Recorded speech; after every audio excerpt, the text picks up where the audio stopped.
એટલે પ્રિયજનો મહતી આવશ્યકતા છે, કારણ કે આજનો આપણો સમાજ વેસ્ટર્ન વર્લ્ડને અંધાધૂન રીતે ફોલો કરે છે. ધોળિયાઓ જે કરે એ કામ આખા બધા ભારતવાસીઓને કરવા. તમને તમારી જાણ માટે કહી દઉં કે આખા જગતમાં જેટલી દવાઓ બને છે ને પ્રિયજનો, પાચનની ગોળીઓ, એમાંથી બધી દવાઓમાંથી 50% દવા અમેરિકા કન્ઝ્યુમ કરે છે. અમેરિકા એનો ગ્રાહક છે.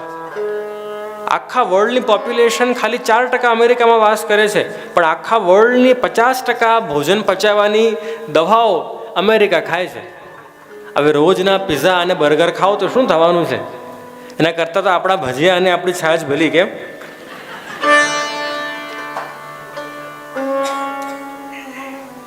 એટલા માટે પ્રિયજનો આજનો સમાજ જ્યારે હવે કાર્બોનેટેડ વોટર, એક પાણીમાં તમે કાર્બન ડાયોક્સાઇડ મળાવીને પીઓ. હવે નાના છોકરાને પણ ખબર હોય કે કાર્બન ડાયોક્સાઇડ એ આપણા શરીર માટે ખોટી છે, પણ કારણ કે ધોળિયાઓ કરે છે અને એ લોકોએ કાર્બોનેટેડ વોટર પીવાનું ચાલુ કર્યું, એટલે બધા ઇન્ડિયામાં તમે જો મુંબઈ, દિલ્હી, બેંગ્લોર, પૂના બધા કાર્બોનેટેડ વોટર પીવાનું ચાલુ કરી દો. બધાને ખબર છે કે આપણા માટે નુકસાન છે, તો કારણ કે ધોળિયાઓ કરે છે આપણને કરવું. લોકો તમે નામ પણ એવા રાખે છે સમાજમાં, નામે ખબર ન હોય કે આનો અર્થ શું થાય છે, છતાં કંઈ પણ નામ રાખી દેતા હોય છે. પ્રિયજનો, આપણને આપણી સંસ્કૃતિનું, આપણા આચારનું જ્યાં સુધી ગૌરવ અને મહાત્મ્ય ન ખબર હોય ત્યાં સુધી આપણે ભક્તિના પથ પર આગળ ન વધી શકીએ. અને એમાં પણ પ્રિયજનો આપણા ગુસાઈજી એક એવા અનુપમ આચાર્ય થયા, એવા એક દિવ્ય આચાર્ય થયા કે જેમણે સમાજના પ્રત્યેક ફિલ્ડમાં, સમાજના પ્રત્યેક ક્ષેત્રમાં એવી ક્રાંતિ લાવ્યા છે પ્રિયજનો કે આપને ન ખબર હોય. કોઈ પણ તમે ક્ષેત્ર લો, ચલો પાક કળા લો, તો હવે આ બધા શેફના પ્રોગ્રામ સ્ટાર્ટ થયા છે ટીવીમાં કે આ શેફ અને આ ફલાનો શેફ, પણ આપણા ત્યાં તો પુષ્ટિ માર્ગમાં પહેલાંથી મોટી મોટી એવી સામગ્રીઓની ચોપડીઓ છે અને એવી સામગ્રીઓ કે આપણે નામ જ ન સાંભળ્યા હોય. ચંદ્ર બંટા અને સૂર્ય બંટા અને દુધલામૃત ને કપૂર નારી. પાક કળામાં એટલું આપણે ત્યાં વૈભવ છે. સંગીત કળામાં એવા રાગો કે જે મોટા શાસ્ત્રીય સંગીતના કલાકારોને ગાવામાં અઘરું પડતું હોય, કાન્હરો થયા, સારંગ થયા, એ લોકોને પણ ગાવામાં ન આવતા હોય, ગુસાઈજીને અને મહાપ્રભુજીની કૃપાથી તમારા સૌરાષ્ટ્રના માણાવદર ને કેવદરા અને થાણા પીપળીમાં એ બધા રાગો આજે ગવાય છે.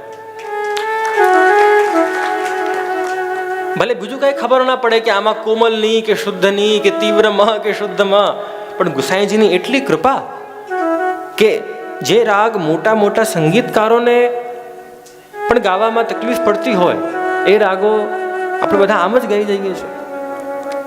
પાક કળામાં જુઓ, સંગીત કળામાં જુઓ, ચિત્રકળામાં જુઓ, આપણા પશ્ચિમ માર્ગે સમાજને પિછવાઈ પેઇન્ટિંગની એવી દેન આપી છે કે તમે જુઓ મોટા ભારતના મ્યુઝિયમમાં અને વિદેશોમાં પણ આપણા પશ્ચિમ માર્ગની પિછવાઈઓ લગાવવામાં આવે છે. એટલે પ્રિયજનો, એવું કોઈ પણ ક્ષેત્ર ન હોય કે જે ક્ષેત્રમાં પશ્ચિમ માર્ગની અને શ્રી ગુસાઈજીની દેન ન હોય. એટલા માટે શ્રી ગુસાઈજીનું કેટલું મહાત્મ્ય છે, મહાત્મ્ય જ્ઞાન હોવું પ્રત્યેક વૈષ્ણવ તરીકે આપણે બધાની ફરજ છે કે આપણે એમનું મહાત્મ્ય જ્ઞાન પ્રાપ્ત કરીએ. અને આ 3 દિવસોમાં પ્રિયજનો પ્રયાસ કરીશું આપણે. આ 3 દિવસોમાં થવાનું શું છે હવે હું આપ બધાને કહી દઉં કે આપણે બધા મળીને શ્રી ગુસાઈજીનું ચરિત્રામૃત શ્રવણ કરવાના છે. ચરિત્રામૃતમાં શું આવશે?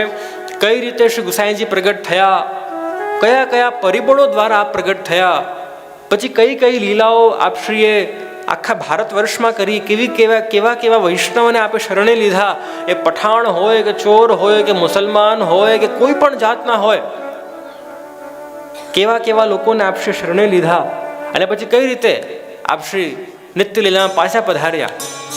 આ બધા પ્રમુખ વિષયોનું આપણે બધા મળીને 3 દિવસોમાં ચિંતન કરવાના છે પ્રિયજનો. ને આપણો આ ચર્ચાનો આધાર રહેશે શ્રી રઘુનાથજી રચિત સ્તોત્ર, જેનું નામ છે નામરત્નાકર સ્તોત્ર. પુષ્ટિ માર્ગમાં સર્વોત્તમ સ્તોત્રની જેટલી મહત્તા છે ને, એટલી જ મહત્તા આ નામરત્નાકર સ્તોત્રની પણ છે. સર્વોત્તમ લખ્યું કોણે લખ્યું? કોણે લખ્યું? બધા જાગો છો ને કે ઊંઘી જાઓ છો? શ્રી ગુસાઈજીએ સર્વોત્તમ સ્તોત્ર લખ્યું. એમ શ્રી ગુસાઈજી ઉપર નામ રત્ના કે સ્તોત્ર લખવા વાળા કોઈ હોય તો અમે જ એમના વંશજ છીએ. શ્રી રઘુનાથજી પંચમ કુમાર, શ્રી ગુસાઈજીના પાંચમા લાલજી. કારણ કે એમને પોતાના પિતૃચરણ માટે અભૂતપૂર્વ લાગણી અને અભૂતપૂર્વ માન હતું. એક દિવસનો પ્રસંગ છે કે આપ શ્રીનાથજીના શૃંગાર કરતા હતા. શ્રી ગુસાઈજી અને બધા બાળકો બિરાજતા હતા ત્યાં. અને શૃંગાર કરતા કરતા જે શૃંગારની પેટી છે કે જેમાંથી ઠાકોરજીને શૃંગાર ધરાવવામાં આવે એ અંદર રહી ગઈ હતી. તો શ્રી ગુસાઈજીએ રઘુનાથજીને કહ્યું, સંસ્કૃતમાં આજ્ઞા કરી કે મંજુષામ આનય. મંજુષા એટલે કે બોક્સ. ઉત્સાહમાં પધારી તો ગયા અંદર શૈયા મંદિરમાં, પણ ખબર ન પડી કે આજ્ઞા શું થઈ છે. કારણ કે 3-4 વર્ષના બાળકને ક્યાં સંસ્કૃત આવડે ને. અને હવે થયું છે કે અરે ભાઈ કાકાજીની આજ્ઞા છે, કરવું તો પડશે.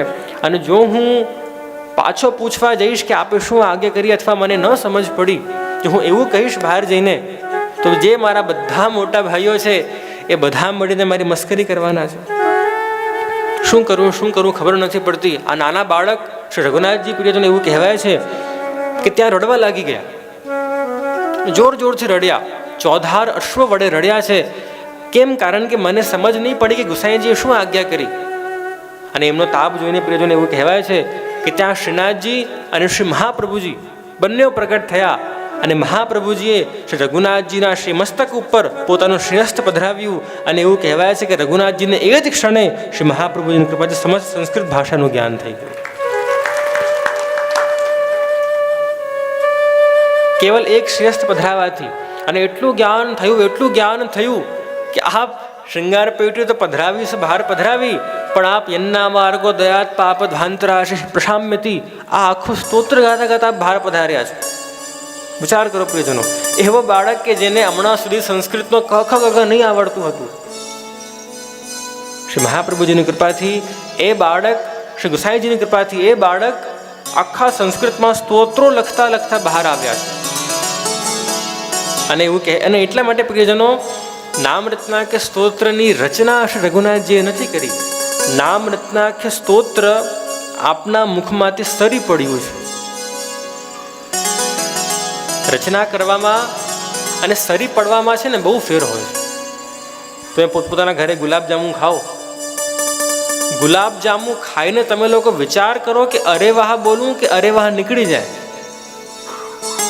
કહો, આપણે વિચાર ન કરીએ કે હું અરે વાહ બોલું કે બહુ સારું બોલું, ખાતા જ એ તરત કહેવાય ને સ્પોન્ટેનિયસલી એ નીકળી જતું હોય છે કે વાહ મજા આવી ગઈ, કે અરે વાહ બહુ સારા ગુલાબજાંબુ છે.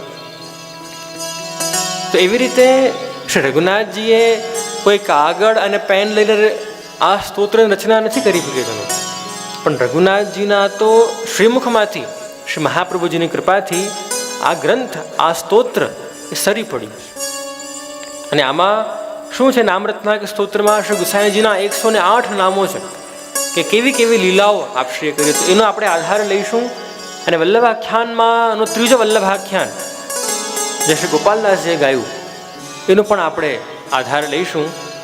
અને આપણા શ્રી ગુસાઈજી પ્રિયજનો કે જેમનું આખું વર્ણન આ ત્રીજા વલ્લભાખ્યાનમાં છે કે કઈ રીતે આ પ્રગટ થયા. એમાંની પહેલી પંક્તિ છે ને કે આ પોષ મધ્યાને શ્રીનાથજી, જે આખી પંક્તિ છે એનો આખો આપણે આ વલ્લભાખ્યાનનો આધાર લઈશું.